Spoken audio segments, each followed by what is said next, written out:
Welcome to Catch Outdoors Season 5. I'm your host, Captain Rob Modis, coming to you from Islamorada down in the Florida Keys. This adventure covers all things fun to do down this way on the islands where no one cares who you are or what you do. We'll talk about fishing, including reports, tackle, and the like, and we'll also cover the many happenings down this way. And believe me, it can be tough to keep track of everything. There's music, there's festivals, food and drink, and fishing tournaments, just to name a few. And this season, I'll add interviews with some of the characters that make the Florida Keys a very special place. So sit back and enjoy the ride from Key Largo to Key West over 42 bridges with water everywhere.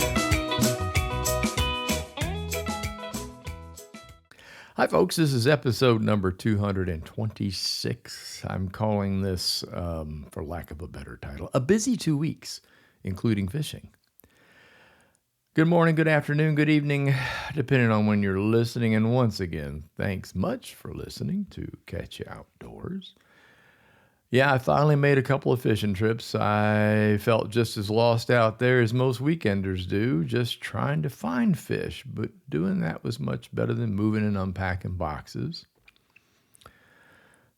It would been, what was it, well over a month? Yeah, good Lord. I'll get to fishing in a bit. There's a whole bunch of things in between there. I won't put it at the very end, but I got to keep you hanging on, right? First, the weather for the next few days. I call it unsettled, in quotes. One of the rare disadvantages of living in the Keys, and there's a rare one, this time of year, is that the remaining cold fronts don't make it all the way here, or at least they don't get pushed through here. Sort of clarify that for you.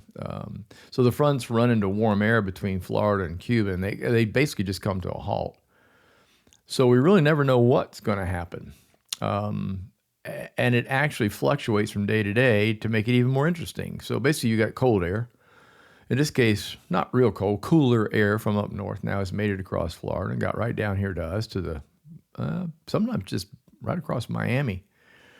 And then it gets stopped by the warm air down south, and then they collide with each other. So, and then they fight. For lack of a better explanation, they fight, and it moves back and forth. And then on top of that, we have a high pressure system that's sitting out in the Atlantic Ocean. Highs are rotating to the right, for those that don't know that, and clockwise. And the winds off of that are aimed at us. So now we get winds off mixed with a fight between a cold front and warm air. So makes it really, I pick on the weathermen and weather ladies. Y'all are okay. I know, I understand. I really do. For those of you traveling in this direction, coming down, I see a lot of posts. Oh, it's going to be terrible. It's going to rain every day. Yeah, it can. But when it does, it only rains. It's real spotty, and you still get a lot of outdoor time, so quit worrying about it.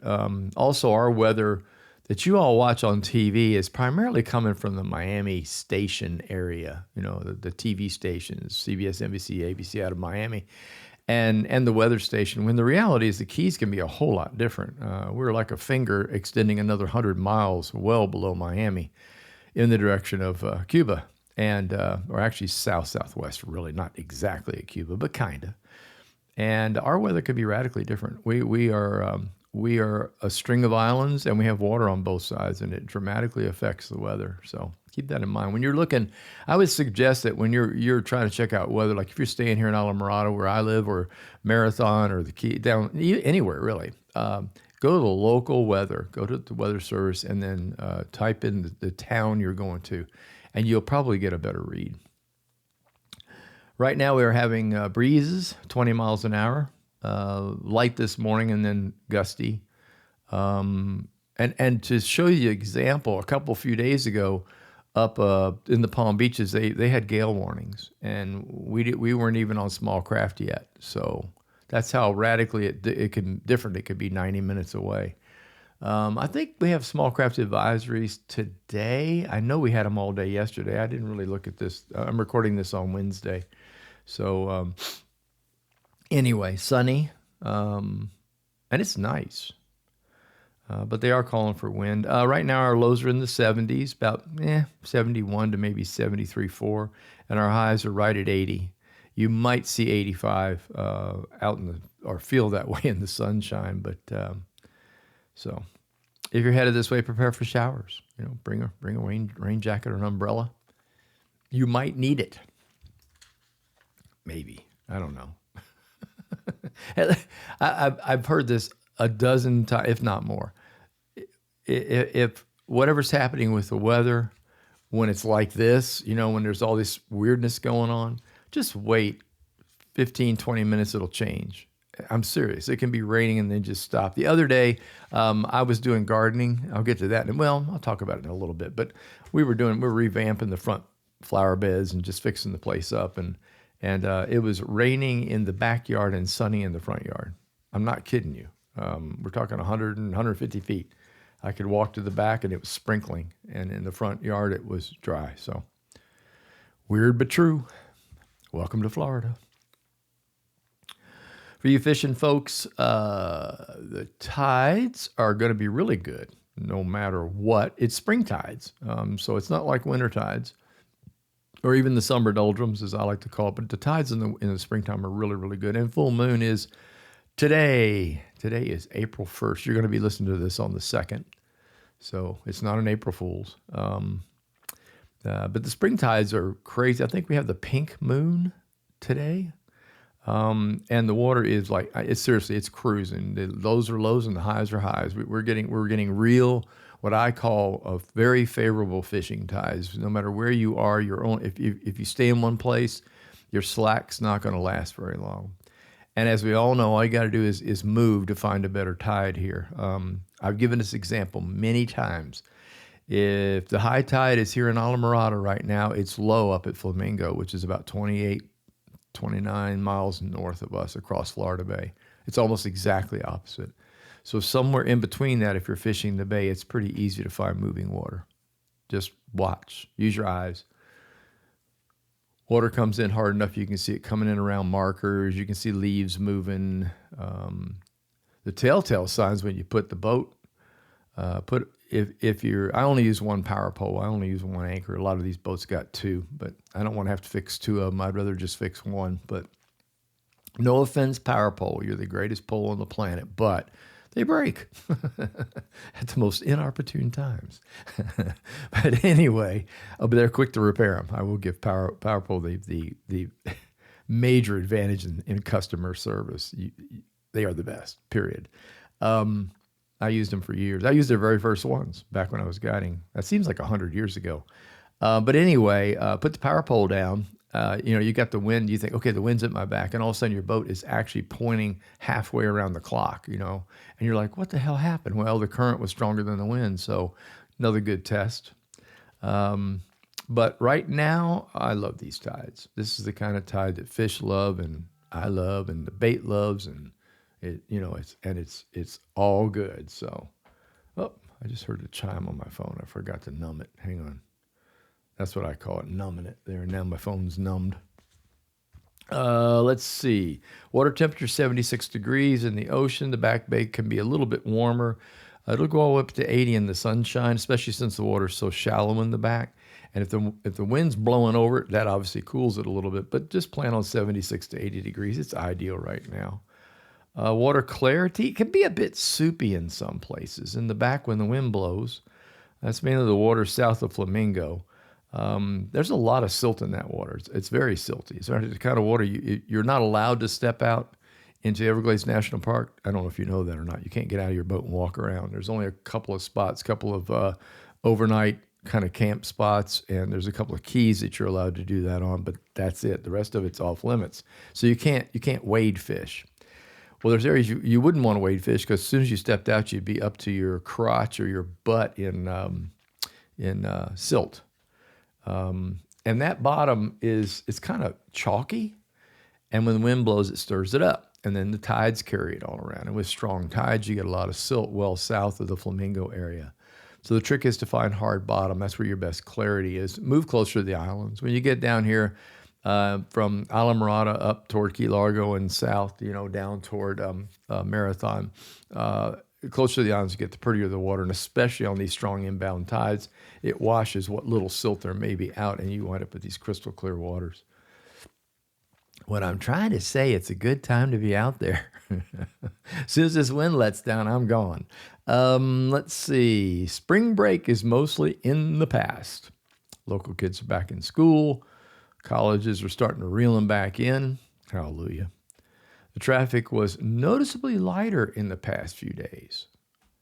Keep in mind, however, we got this serious road construction going on. It's right now, it's centered around Tavernier.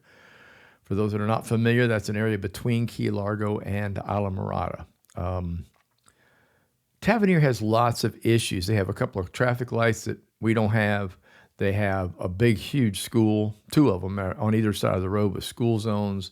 And then they're putting the new water main in right in the middle of the road. So it ain't fun.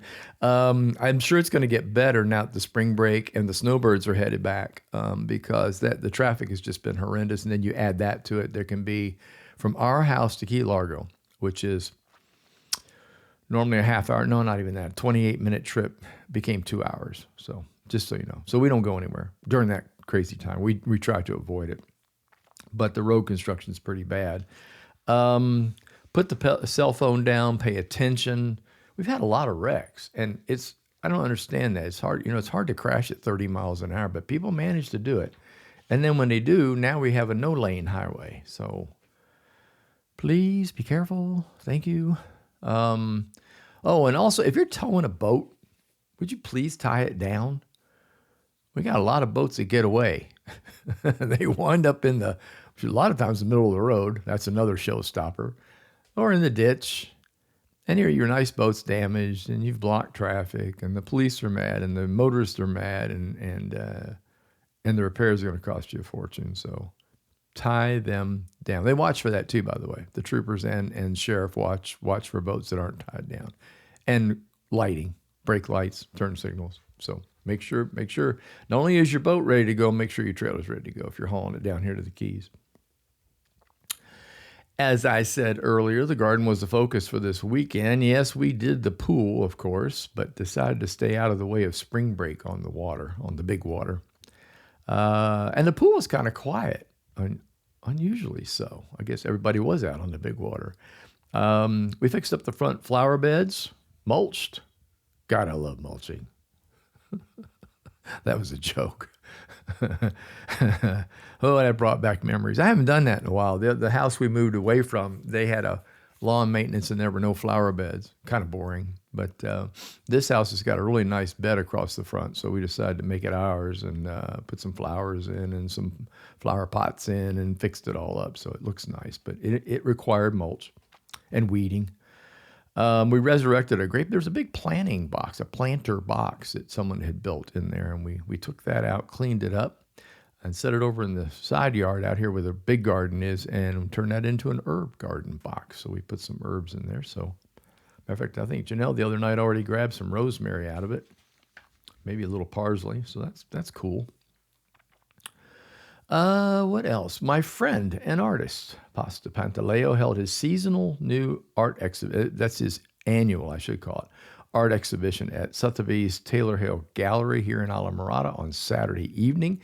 It was amazing, to say the least. He's been hiding his new additions from everyone, and there were quite a few surprises, including a rabbit. I will let you go online and look up. He's on Facebook. It's Roberto Pasta Pantaleo. Or you can do the Islamorada Gallery by Pasta. I think that's also Facebook. But yeah, the rabbit. He did a rabbit. I don't know what else to say. For Easter, I suppose. But it was really, he is branching out. Let's put it that. It's always been all about fish, as most of you know. And then he does some scenery stuff with mangroves and some really cool art. Some stuff that I love, as a matter of fact. And then sunrise, sunsets, rainy, overcast days, or I guess you call that weather coming in on a couple.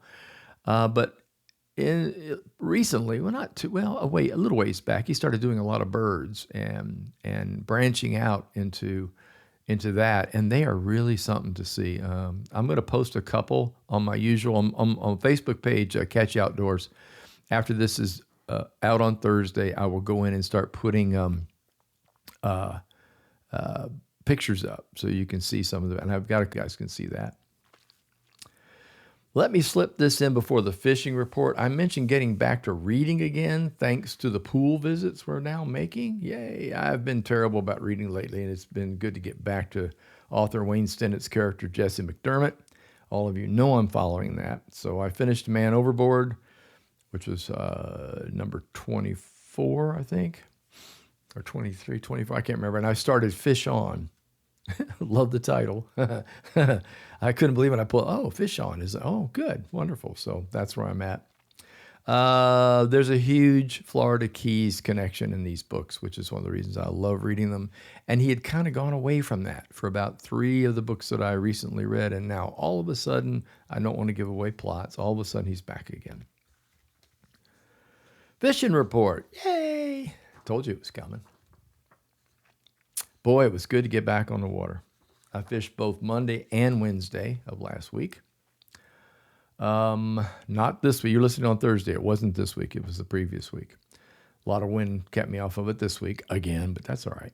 There was a bit of wind back then too, but no worse than I've been through in the past. The open bay was fun, but it was fairly calm in the back bay. Monday was all mangrove snapper all the time. I didn't catch anything else that morning. Really weird. I mean, really weird. Water temp was 72, so that meant that most of the snapper were undersized, but hell, it was still fun. Just about caught one on every cast, whether I was using fly or spin. Let's see, on spin, I used Gulp Shrimp, New Penny. I also rigged up a circle hook with a split shot and frozen shrimp at one point. But honestly, the artificial worked better, especially for size. Bait only attracted the little guys. The big guys were like, I ain't doing that. Only fly I used was one of my creations. But I got to give Tim Borski credit. I really do. I simply mimicked a fly of his that's been around for a long time called the Bonefish Slider. But I made it more like a clouser without the addition of he uses deer hair at the front to thus the slider through grass. I don't use that. I just simply use the eye at the hook, just like on a clouser minnow. I've got a picture. Wait a second. Let me make sure. Yeah, I have a picture. I'll put that up there too. I have caught so many fish with that little jewel since I think the first time I saw it, I'm only guessing now. I know he made them in the late 90s. So I'm going to say 98, 99, somewhere in there is when I saw him. Originally at Sandy Moret's shop here in Alamorada, but I also saw him at the Florida Keys Outfitters more recently down in Key West. And I buy his version. I mean, when I don't feel like tying and just want to get it over with, I'll pick up 3 or 4 of his. But those suckers are a winner. I'm not kidding.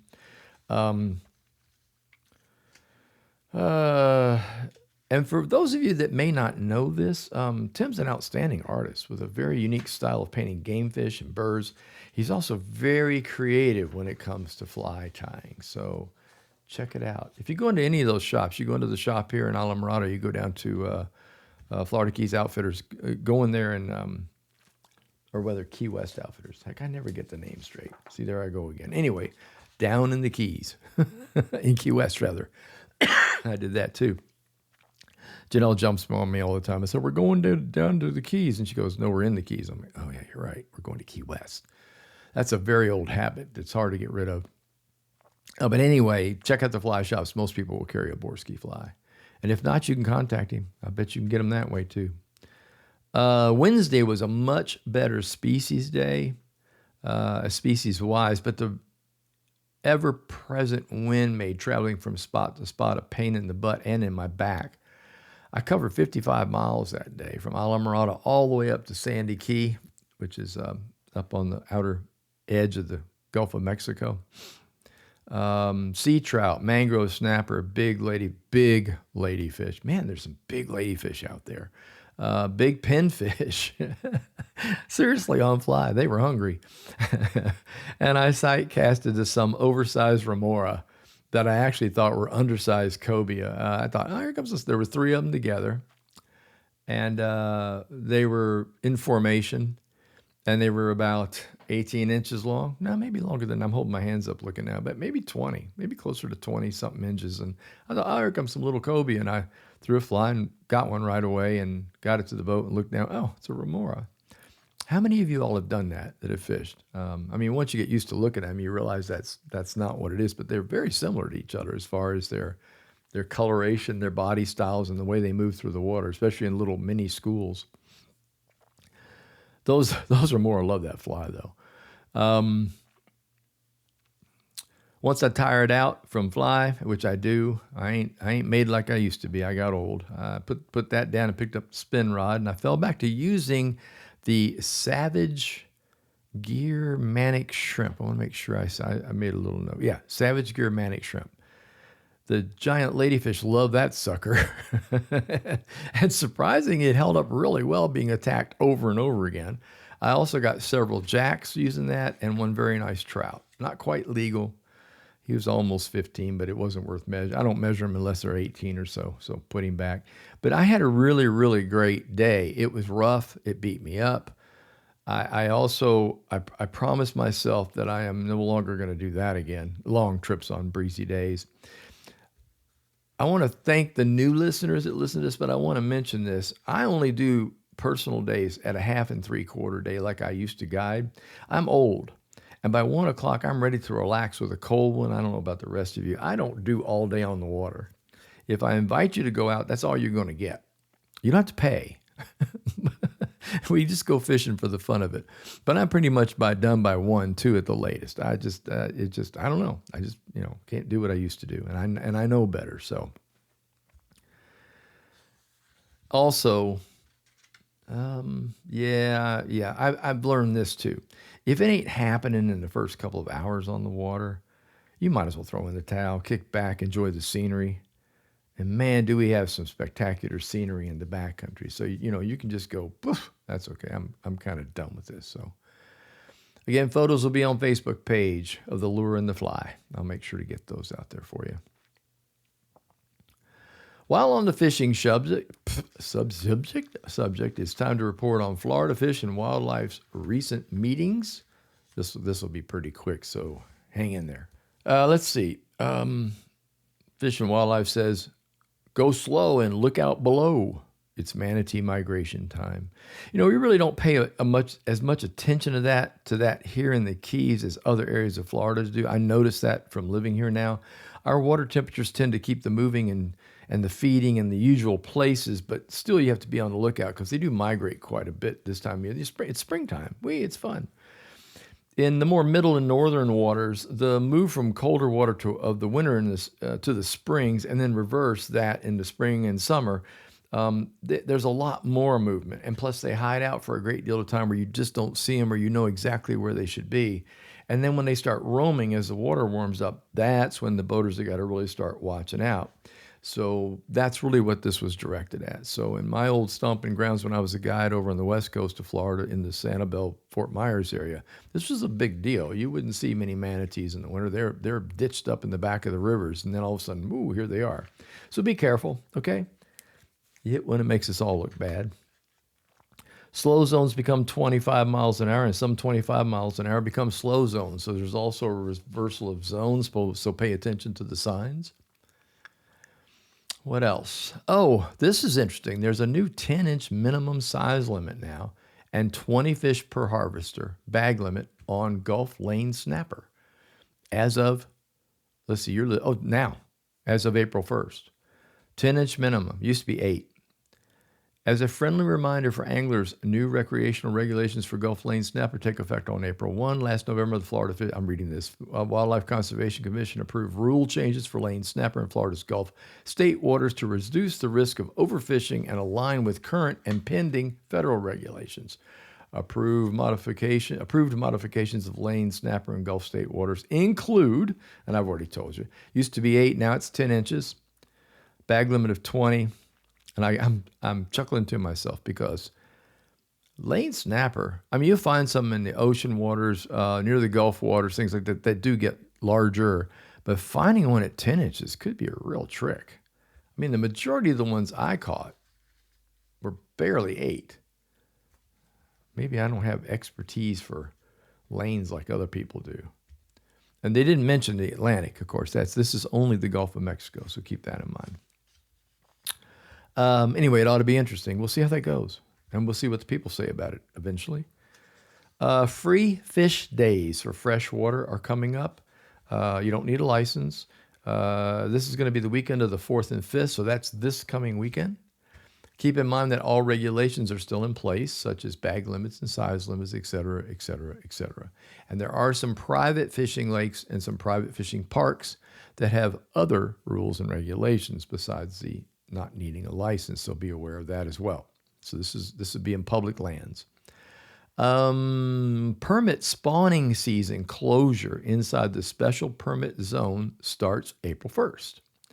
The spawning season closure for permit inside special permit zone in South Florida begins on April 1. The closure includes all state and federal waters south of Cape Sable on the Gulf Coast and south of Cape Florida on the Atlantic coast, including all of the Florida Keys and Biscayne Bay south of the Rickenbacker Causeway. Permit will reopen inside the zone on August the 1st. In other words, you can't keep them at that. So they're open now for take.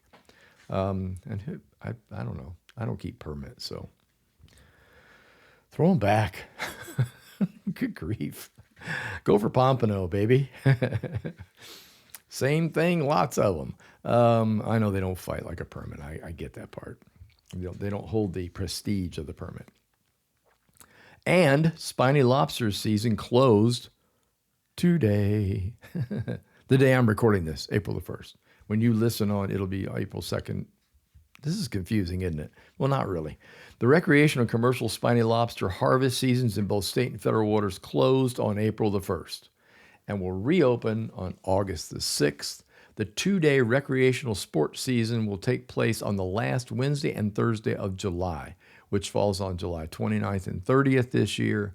If you're going to participate in what used to be called mini season, you better book your rooms and get your boat slips now, because that's a very busy time down here in the Florida Keys. All right. Wow. And now it's time, once again, for useless information.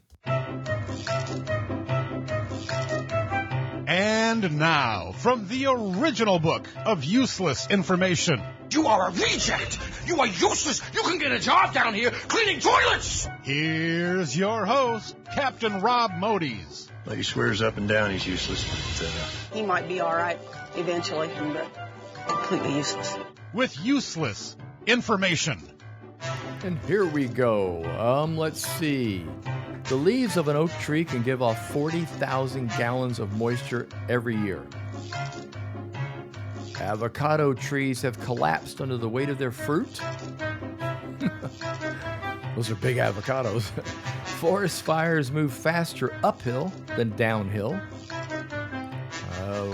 1 cord of wood can produce 7.5 million toothpicks. Wow. China uses 45 billion chopsticks per year, using 25 million trees to make them. I recommend forks. Throughout the South Pacific, no building is taller than the tallest palm tree. That's a pretty good idea and an interesting little tidbit. Well, that's it for this week. That's it for 2 weeks. I'll do it again on the next podcast. And as I usually do at the end of the show, some final thoughts. I'll call this tidbits of wisdom. Order small portions at restaurants. In other words, order from the appetizer menu, one at a time. Try to give up bottled water. Use the fridge filter to refill drink bottles or get a tap filter for the kitchen sink. Read daily if you can. Anything. Books, magazines, articles on the web, but read. Pet a dog or a cat, often. Listen to music whenever possible. And, last but not least, live on an island. I'll talk to you all again in a couple of weeks, and have a very happy Easter. Thanks so much for tuning in, and I hope you enjoyed the podcast. I'll be back in 2 weeks with another edition of Catch Ya Outdoors. If you don't want to miss an episode, you can go to Spotify and become a follower of Catch Ya Outdoors. You can also hit the subscribe button on just about any streaming site. Spring's upon us, so do your best to spend as much time as you can outdoors.